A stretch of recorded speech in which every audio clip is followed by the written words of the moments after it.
Welcome back to another edition of History in Your Own Backyard. I'm Susie Selleck. Today we're at the Village Hall in Galena, Ohio. I'm joined by David Simmons, who's the president of the Ohio Historic Bridge Association. David, good to see you again. Thank you. Glad to be here. Yeah, so today we are going to be talking about one of Delaware County's only remaining covered bridge, as well as the Chambers Road Bridge. And we are going to learn a little bit about the bridge building family around Delaware County, the Sherman family. So David, let's just get into it. What is so special about the covered bridge? Yeah, covered bridges are very popular in the United States. Ohio actually has 145 historic covered bridges, so they're not as rare as you might think they are, but covered bridges have had a high attrition rate over the years. For example, a woman who's been researching Ohio covered bridges for a long time, she's like the dean of Ohio covered bridge historians, Marion, identified that over time 64 covered bridges have been built in Delaware County, but today there's only one. So that's a pretty high attrition rate, and all the others have been destroyed, and with it the legacy of bridge builders like the Sherman family. And most Americans really see covered bridges in very romantic terms. Mm-hmm. Yeah, probably the most romantic treatment is Robert Waller's book, The Bridges of Madison County, which eventually was turned into a movie starring Meryl Streep and Clint Eastwood. And of course that movie had a big impact on sort of regenerating interest in covered bridges. Yeah. So stepping away from that romantic aspect of covered bridges can be challenging for people like us that are trying to find out, well, what do these covered bridges really mean? What do they symbolize in American culture? Take, for example, the fact that covered bridges have roofs. Yeah, why do they have roofs? There is so much really kind of interesting folklore about why covered bridges had roofs. Some people say, well, if a farmer was taking a load of grain or hay down the road and it started to rain, well, he needed a place to get out of the rain. Or if people that are used to dealing with horses know that sometimes a horse doesn't want to cross a bridge because it's like the sound of the hoofs on the hollow sound as it crosses the bridge. So let's make a bridge look like a barn. Horse always wants to go to the barn. Oh. Yeah. And then there's the fun, they're called kissing bridges for obvious reasons in terms of courtship rituals. But one of my favorite reasons or folklore for putting a roof on a covered bridge is the idea that if you put a covered bridge at the end of a town, then by the time somebody got into the town, it was already he was already in the town, and it was too late to leave. Too late to go. Right. Yeah, all right, I like that. I think that might be my favorite reason too. So that's kind of the romantic explanation. What's the practical reason that there's roofs on these covered bridges? Yeah, the obvious reason that you have a roof on your bridge is the same reason that you have a roof on your house. It's to protect the timbers that are there. And wooden bridges were built without roofs. I mean, putting a roof on a bridge would be an added expense. And if you can get by without a roof and that added expense, that there was a reason for doing that. But an uncovered wooden bridge would only last about 10 years. And with a roof, it can last decades. In fact, Ohio's oldest covered bridge was built in 1829. It's in Preble County. Roberts Covered Bridge is now approaching its bicentennial. Yep. Yeah, so they can really last a long time if they're covered. So then why would they be so popular in America? Well, when Europeans first came to Ohio, it's estimated that as much as 95% of the landform was covered with trees. So there were lots of trees. If you needed to build bridges, trees were the logical material. Right. Plus, there were lots of carpenters that were really knowledgeable in building, using large timber frames to make structures. And they could do that and create what were called trestle bridges. You see a lot of trestle bridges still on railroads. And they were also known as mudsill bridges, and in the Delaware County they were used up until the mid-century, around 1850. They were still building mudsill bridges, and then they started building covered bridges. Who were the Shermans, and how do they fit into our story? Well, the Shermans started getting contracts with Delaware County for building bridges around 1850, but David Thompson Sherman actually came from Connecticut in the 1830s and settled in a community called Berkshire, which is still an unincorporated community in Delaware County that's just off the Delaware exit of I-71 on State Route 3637. When did Sherman first appear in the Delaware County records? Yeah, his first job for the county seems to have been the repair of a bridge that was damaged in a flood in 1832 in Burr Township, which is an area near what was called Dunham's Mill, and that's an area that's now completely covered with water by Alum Reservoir. Okay. Alum Creek Reservoir, yeah. And was Sherman always a bridge builder? No, oddly enough, when he first came to the county, he labeled himself as a wagon builder. Right. And when you look at the plat of his house in Berkshire, it shows his shop nearby as WSH, wagon shop. So, that was obvious his major business. But his house still stands in Berkshire, and the current owner was doing some kitchen remodeling and took up the flooring in the kitchen and discovered these huge timbers that were underneath the floor that were obviously left over from one of Sherman's bridge building projects. In fact, a contractor that works on old houses told me he'd never seen anything the size of those timbers in that. Seriously? Really? That's awesome. Yeah. So what can you tell us about the bridges that David Sherman built for Delaware County? Yeah, one of the first contracts that he got for Delaware County was at Stratford, which is a small community just south of Delaware. And there's a big Dodge dealership right there where the bridge was now. It was built in 1852, and it was to take the place of a bridge that had been built for a private turnpike company. So the county was taking over this site and building, because it's a major, what's now what is State Route 23, so it's a major north-south route. And they wanted to have a big bridge. It was 3 spans, and the county auditor, which is essentially functions as the secretary for the county commissioners, Yeah. did historians a great service by going into great detail on the specifications for the Stratford Bridge. So we know a lot about the Stratford Bridge. And in fact, it specified that the lower chord would measure 6 inches by 12 inches and be 63 feet long. And 63 feet, I mean, that's hard to visualize, but if you think of the length of a typical bowling alley, that's actually 60 feet. So this is slightly longer. There were 24 of those 63-foot timbers in the Stratford Bridge. So think about the forests in Ohio. Oh, yeah. And how they were being harvested with these huge timbers. And, still in the mid-century this is happening. And all of this going into one bridge, and bridges like this are being built all over the state. So it's really pretty amazing, and it's a testament. I mean, here's a document that testifies to how huge and prolific the forests were in Ohio, still in the mid-19th century. I'm still blown away too by the specifications, and that you have those on record. That's unreal. It is, and it helps us to define. I mean, it doesn't say in the specifications, but it's clear from the descriptions that it's actually a long truss. And long truss was developed by a guy named Stephen Harriman Long in 1829, and then he patented it in 1830. And he had been trained at West Point, so he was fairly well educated, and was gained some fame in the West as an explorer.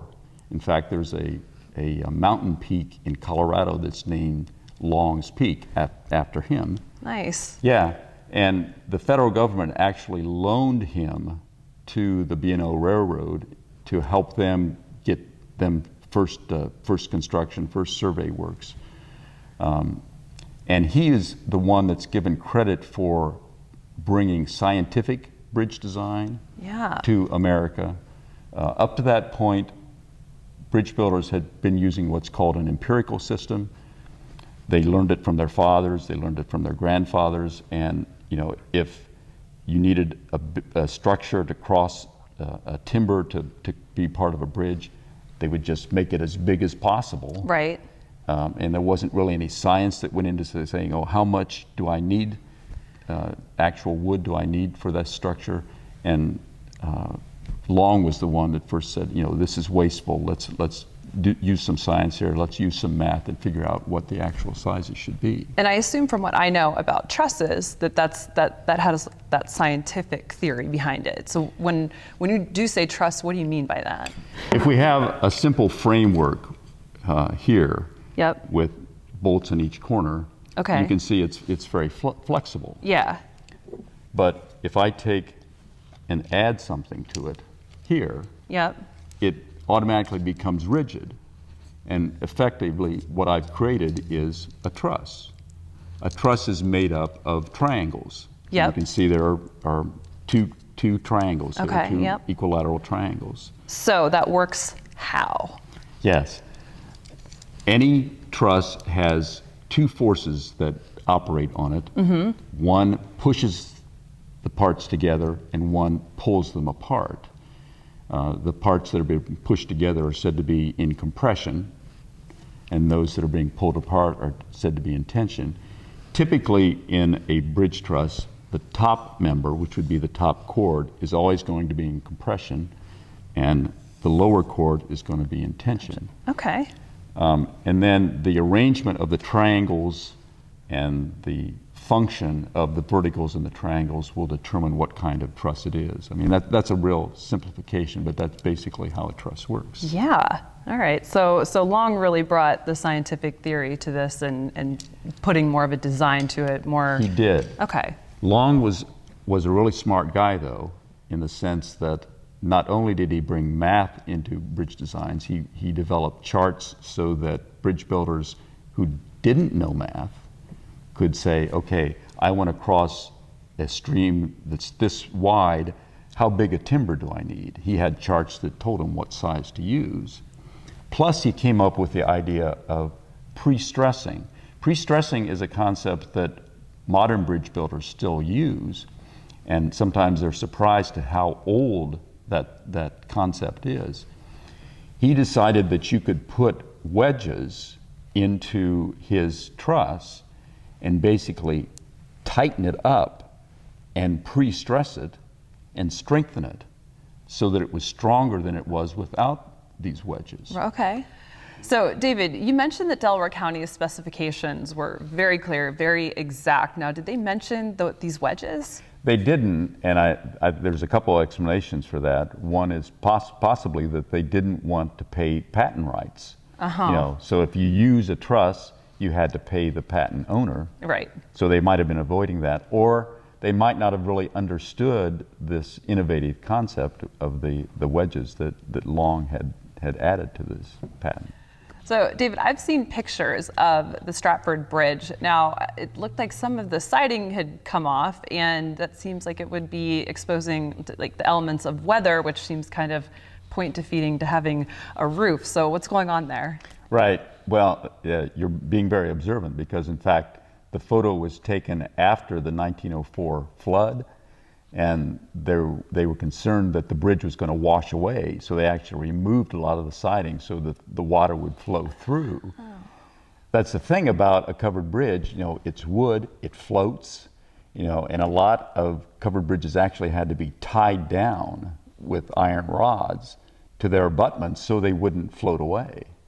Especially in rivers where there were lots of flooding, like the Muskingum River in southeast Ohio. That was always done. Right. They tied their bridges down.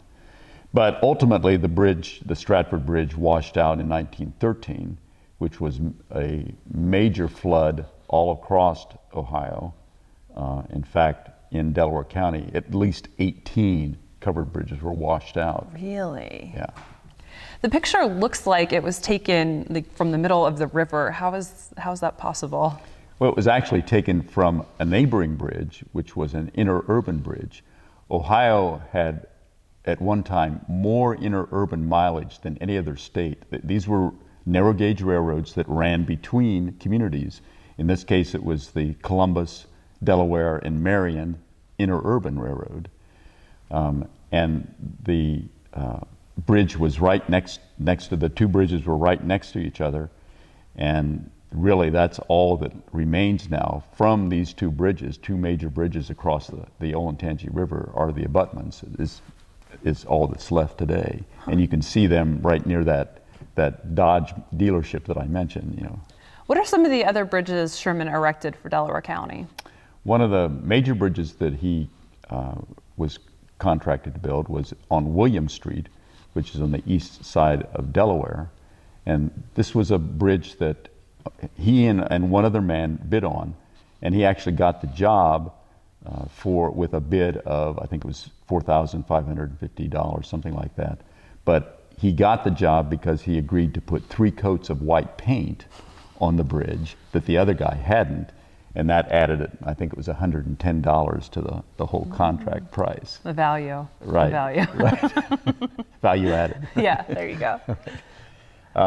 And this was right in it shows up in an 1872 bird's eye view of Delaware County, of the city of Delaware.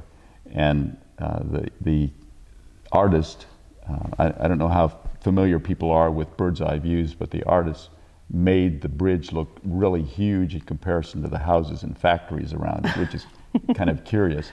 But the other thing that he can be criticized for is the fact that he shows it as a single lane covered bridge, and it was actually a double lane covered bridge.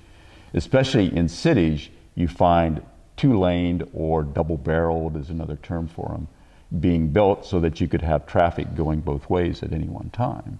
So that traffic didn't have to wait, you know, in a city where it was going to be a lot of traffic anyway. Oh yeah, the efficiency. Right. Is this the only image that we have of this bridge? No, actually there's another view of it that is in the background of a photo that was taken of a nearby railroad bridge. There's that connection with highways and railroads again. Mm-hmm.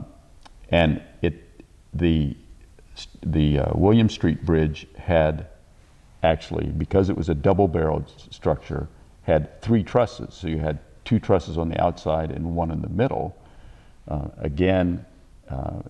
It was said that it was going to be like the Stratford Bridge. Yeah. County commissioners a lot of times would do that, say, okay, we had a successful bridge, we'll just refer to it in the contract specs instead of going through all of the detailed specifications, to say, just make it like the Stratford Bridge. But in this case, it wasn't exactly like the Stratford Bridge, it was actually a Burr truss.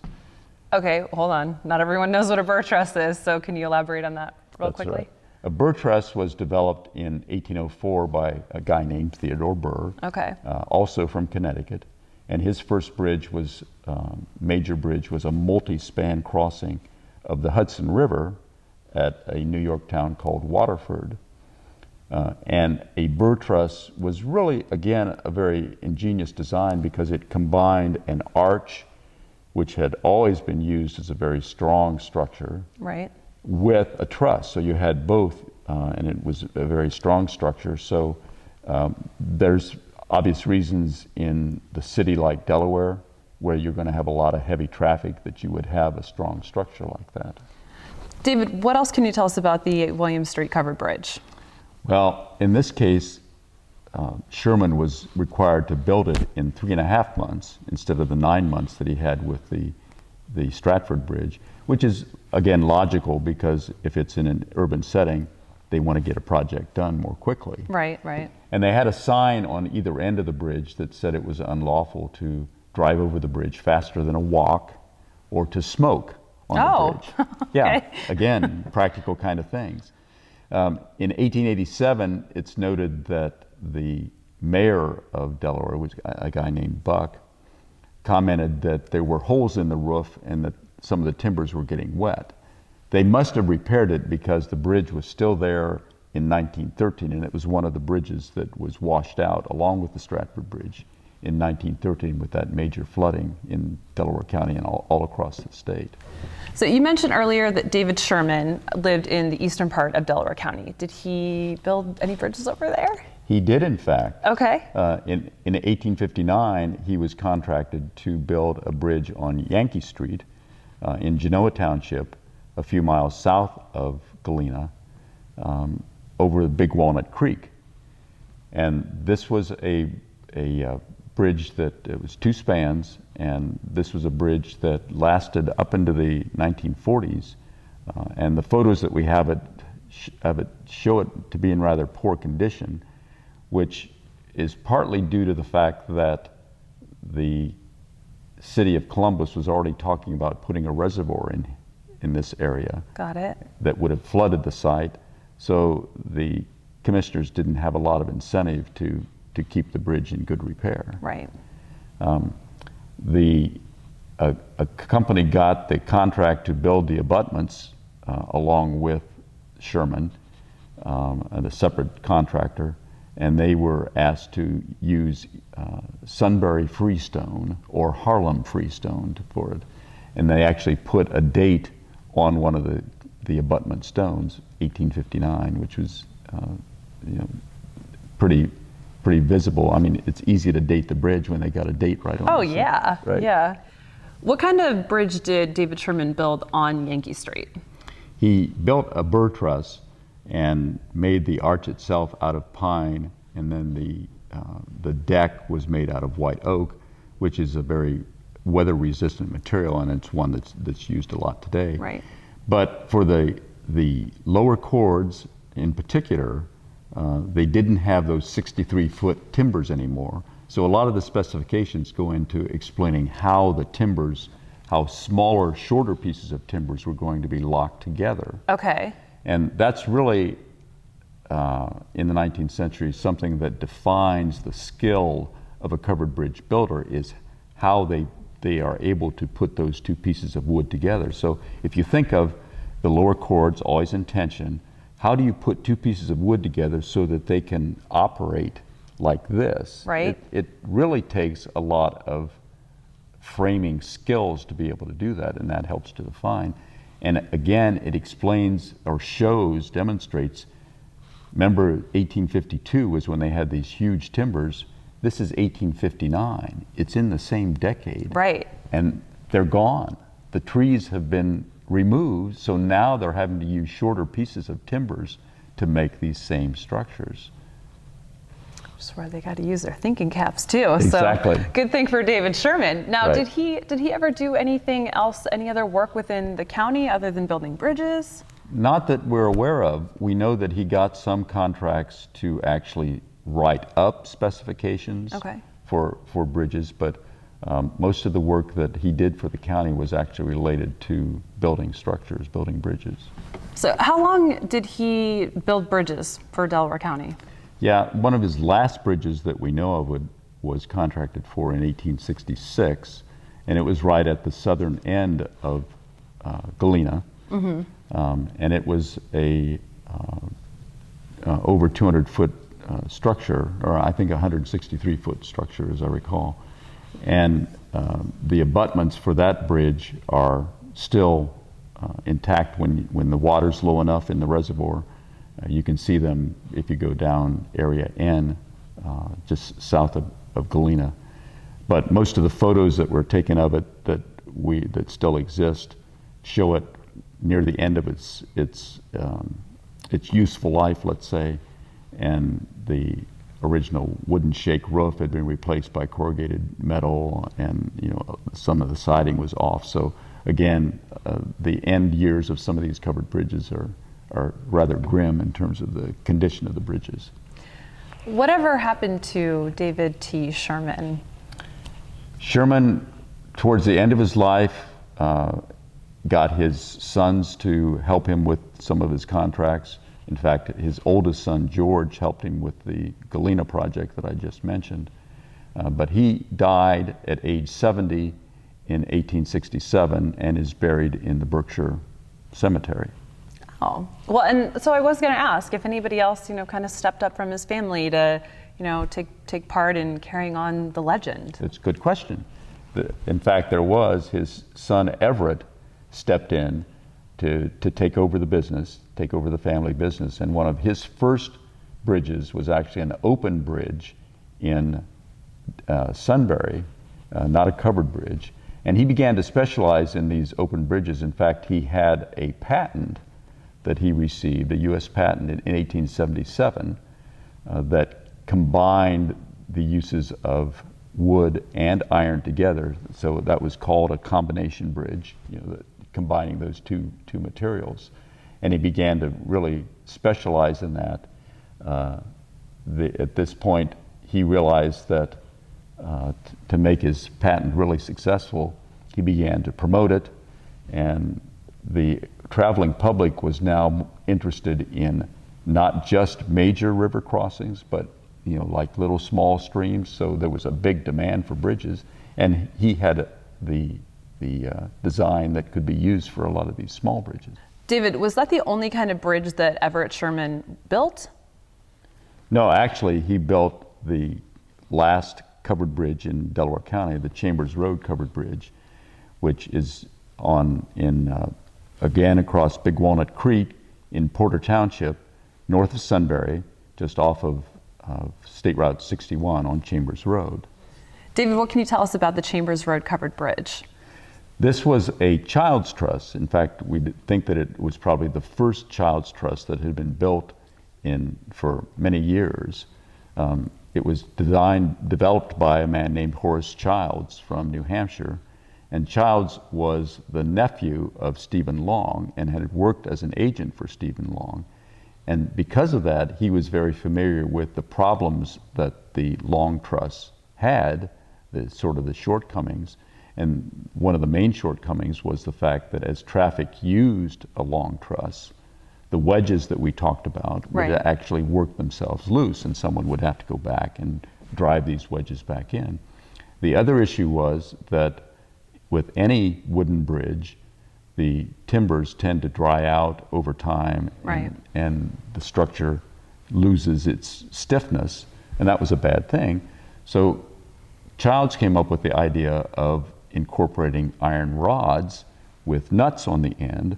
So as the wood dried out, you would just tighten down the nuts and make the structure strong again, tight again. And Sherman saw this as an opportunity and took advantage of that. So where do you think that Everett Sherman got the idea to use Child's patent?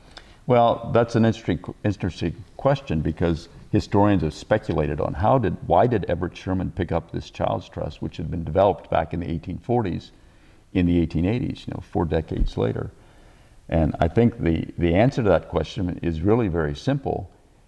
Sherman saw the Child's truss in an article in the Engineering News, which was a major periodical at the time. There was a patent attorney from Washington, D.C. that was running a series of articles on expired bridge patents. Patents in general were very much in the news at the time, because Congress was considering a major change to patents, something that didn't actually develop, but it was definitely in the news. And this attorney was running this series of articles, and in December 1882, he ran a story about 3 different patents, one of which was the Child's. And Sherman saw it was an expired patent, so he thought, I can adapt this as my own, and he did. That's quite the theory, David. Do you have evidence to back that up? Well, the timing is the important thing in the first case, because the article appeared in December of '82, and the Chambers Road Bridge was built in 1883. So there's the timing, but also the fact that Sherman's 1877 patent, remember, was a combination. And the Child's truss is essentially a combination truss, because it's using wood and iron. Okay. So you got those two things that have, to me, strong evidence that this is where the idea came from. David, is that the only covered bridge that Everett built here in Delaware County? No, actually, we know of at least a few other bridges that he built, again, using the child's truss. And by this time, he was calling it the Sherman plan, and sort of forgetting that Childs had been involved in that originally. Patent, you know. Yeah, exactly. Oh, what was that? And there was one that we have photos of in Galena, a Galena bridge, and it, of course, is no longer standing, but the abutments are still intact. So did Everett continue to keep building bridges in Delaware County? Actually, in 1887, he moved to Preble County. Oh, okay. In western Ohio. Preble County had had a major storm, a cyclone they called it at that time, that had destroyed a number of bridges, and they wanted to have an experienced bridge builder on staff. And he went to Preble County, where he built 8 covered bridges. Yep. In a 10-year time period, so it's not quite one a year. And 6 of those covered bridges are still standing. One of which was the Harshman Road covered bridge, was recorded by Historic American Engineering Record, a branch of the National Park Service, with photographs, drawings, and a history, and all that is archived at the Library of Congress. Very cool. Whatever happened to Everett Sherman? I mean, Well, other than heading out to Preble and doing more right. work there. He was in Preble County when he died in 1897, and he was brought back to Delaware County to be buried near his father in the Berkshire Cemetery. David, how does the Ohio Historic Bridge Association view the Chambers Road Bridge, covered bridge? Yeah, well, the Ohio Historic Bridge Association was founded in 1960 with covered bridges in mind. They were originally called the Southern Ohio Covered Bridge Association. There was a Northern Ohio Covered Bridge Association. This was the Southern Ohio Covered Bridge Association. And they were founded to save a particular covered bridge, the Salt Creek Covered Bridge in Muskingum County, where we still have an annual picnic every year. But by the 1990s, we came to realize that there were more historic structures and more engineering heritage in Ohio than just related to covered bridges. So we actually changed the name to Ohio Historic Bridge Association, and we promote with tours and with informational meetings the education about stone, concrete, metal, and wooden bridges. So sort of the whole range of historic bridges.